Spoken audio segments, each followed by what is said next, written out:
Assalamualaikum warahmatullahi wabarakatuh. Perkenalkan, nama saya Andi Rohma Pradasta dengan NIM 140 Di sini saya akan mempresentasikan tentang 3 materi, yaitu untuk materi pertama adalah survei politik, yang kedua ada konstruksi image politik, dan yang ketiga ada korelasi kampanye terhadap marketing politik. Langsung saja pada materi pertama, yaitu survei politik.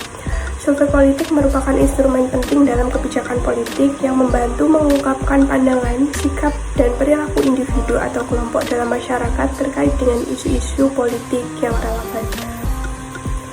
Terdapat pula metodologi survei politik. Yang pertama yaitu ada perencanaan kuesioner, di mana perencanaan kuesioner ini harus dilakukan dengan cermat untuk mengukur variabel-variabel yang relevan terhadap responden.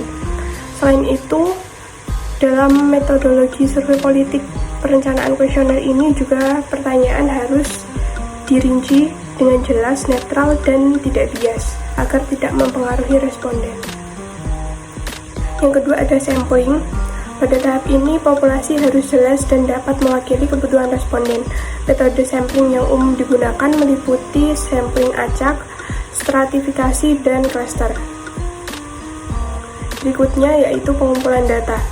Data dikumpulkan dengan mengirimkan kuesioner kepada responden, bisa berupa wawancara dengan tatap muka langsung ataupun dengan cara online. Berikutnya yaitu analisis data. Setelah data dikumpulkan, analisis statistik digunakan untuk mengidentifikasi pola-pola atau tren dalam jawaban responden. Ini melibatkan penggunaan perangkat lunak statistik untuk menganalisis hubungan antara variabel-variabel yang dipelajari. Berikutnya yaitu jenis survei politik. Terdapat banyak sekali jenis survei politik, diantaranya yaitu survei pendapatan publik, ada pula survei pemilihan umum, survei identifikasi politik, survei kebijakan publik, survei media dan informasi politik, survei partisipasi politik, survei sentimen sosial, survei evaluasi pemerintah, survei politik internasional, dan survei demografi politik.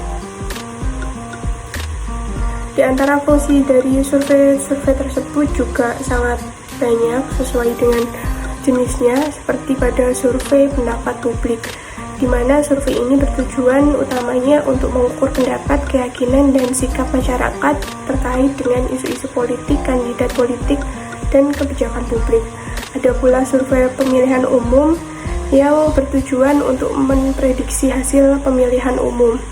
Ada pula survei identifikasi politik dengan tujuan untuk memahami bagaimana individu mengidentifikasi diri mereka dalam konteks politik. Ada pula survei kebijakan publik yang bertujuan untuk membantu memahami bagaimana masyarakat melihat isu-isu seperti kesehatan, pendidikan, dan ekonomi maupun politik budaya. Ada pula survei media dan informasi politik, yaitu survei ini fokus pada konsumsi media dan informasi publik melalui situs online.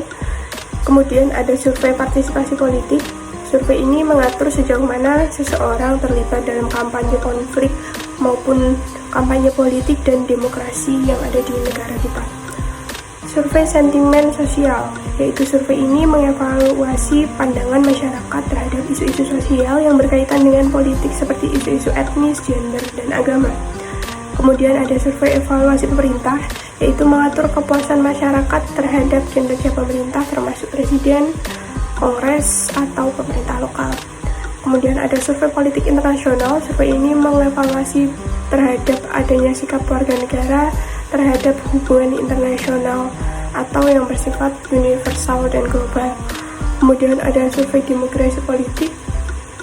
Survei ini memfokuskan pada karakteristik demografis responden seperti usia, jenis kelamin, pendidikan, dan pendapatan. Untuk berikutnya yaitu posisi survei dalam kontestasi politik. Survei dapat digunakan sebagai salah satu alat untuk mengukur pandangan dan preferensi serta perilaku pemilih. Yang kedua, survei politik juga membantu dalam memahami dinamika politik yang sedang berlangsung. Yang ketiga, sebagai pengukur tingkat kepuasan masyarakat terhadap pemerintah. Dan yang keempat yaitu partai politik dan calon kandidat menggunakan data survei untuk merancang pesan-pesan dalam kampanye politik.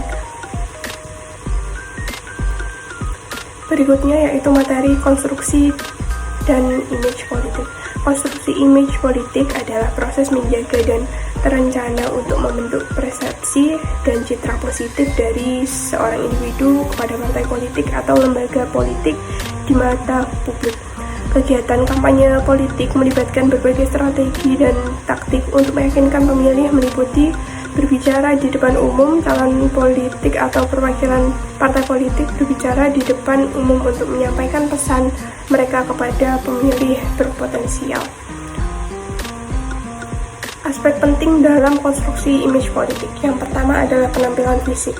Nah, penampilan fisik ini termasuk pakaian, gaya rambut, dan bahasa tubuh.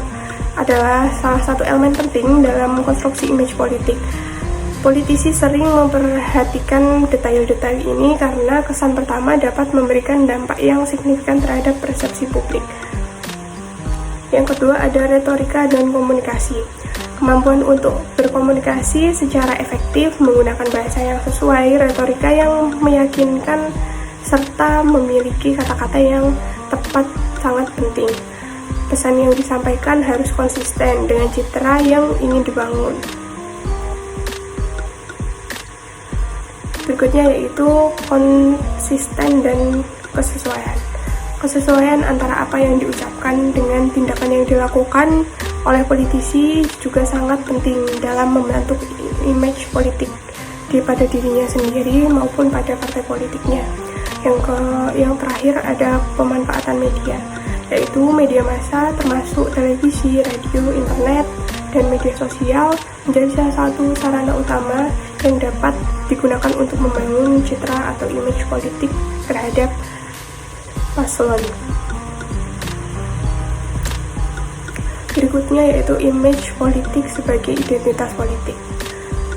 Yang pertama adalah cerminan nilai yang dibawa. Image politik adalah gambaran yang disengaja yang direncanakan untuk mencerminkan nilai-nilai atau visi dan karakteristik dari suatu entitas politik pada masyarakat. Entitas politik merupakan fondasi yang menentukan untuk persepsi dan pandangan masyarakat terhadap suatu etnis politik. Yang kedua adalah kekuatan individu atau partai. Strategi komunikasi dan pencitraan sangat penting dalam memposisikan image politik sebagai identitas politik yang kuat. Yang terakhir yaitu konsistensi antara image dan tindakan. Konsistensi antara image politik yang dibangun dengan tindakan nyata yang diambil oleh entitas politik tersebut adalah kunci dalam mempertahankan entitas politik yang kuat. Oleh karenanya harus ada keselarasan antara perkataan dan perbuatan yang dibangun oleh image politik tersebut. Berikutnya yaitu materi tentang korelasi kampanye politik dan marketing politik. Kampanye politik merupakan serangkaian kegiatan yang dilakukan oleh calon politik, partai politik, atau kelompok politik untuk mempengaruhi pendapat publik dan mendapatkan dukungan dalam konteks pemilihan umum atau kegiatan politik lainnya. Korelasi kampanye terhadap marketing politik. Marketing politik terdapat peran penting dalam membentuk persepsi publik terhadap calon politik dan partai politik, serta dalam mempengaruhi hasil pemilihan. Hal ini karena pemilih seringkali dipengaruhi oleh pesan dan citra yang disampaikan melalui kampanye politik. Keduanya saling berkaitan dan sering digunakan bersama-sama untuk mencapai tujuan politik. Berikut beberapa poin seperti penting terhadap hubungan antara kampanye dan marketing politik. Yang pertama yaitu identifikasi target audience.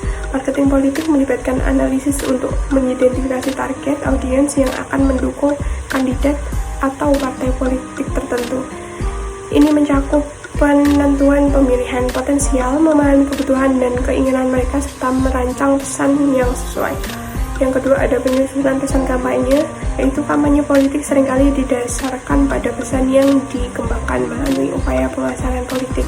Pesan ini dirancang terlebih dahulu untuk memengaruhi pemilih dan memprovokasi visi, nilai, dan janji dari kandidat atau partai. Yang berikutnya yaitu penggunaan media. Marketing politik dan kampanye politik juga erat kaitannya dengan penggunaan media. Pemasaran politik dapat mencakup iklan di televisi, radio, media cetak, maupun media sosial. Berikutnya adalah penelitian dan analisis. Marketing politik memanfaatkan penelitian pasar dan analisis data untuk mengukur efektivitas strategi pemasaran, termasuk juga terhadap kampanye politik yang digunakan sebagai analisis data untuk memahami sejauh mana pesan kampanye sampai dan tercapai terhadap masyarakat. Berikutnya yaitu mendorong partisipasi pemilih. Salah satu tujuan kampanye politik dan pemasaran politik adalah untuk meningkatkan partisipasi pemilih. Hal ini dapat mencakup penggalangan dana, pengorganisasian kampanye lapangan, dan upaya untuk memotivasi pemilih untuk memberikan suara. Berikutnya yaitu integrasi strategi. Kampanye politik yang sukses seringkali mengidentifikasi elemen-elemen marketing politik di dalam strategi mereka, yang itu artinya menggunakan penelitian pasar atau branding dan komunikasi yang efektif dan alat-alat pemasaran lainnya untuk mencapai tujuan politik merupakan sangat penting di sini. Berikut yang dapat saya sampaikan tentang 3 materi tersebut. Kurang lebihnya saya ucapkan mohon maaf sebesar-besarnya. Terima kasih atas perhatiannya. Wassalamualaikum warahmatullahi wabarakatuh.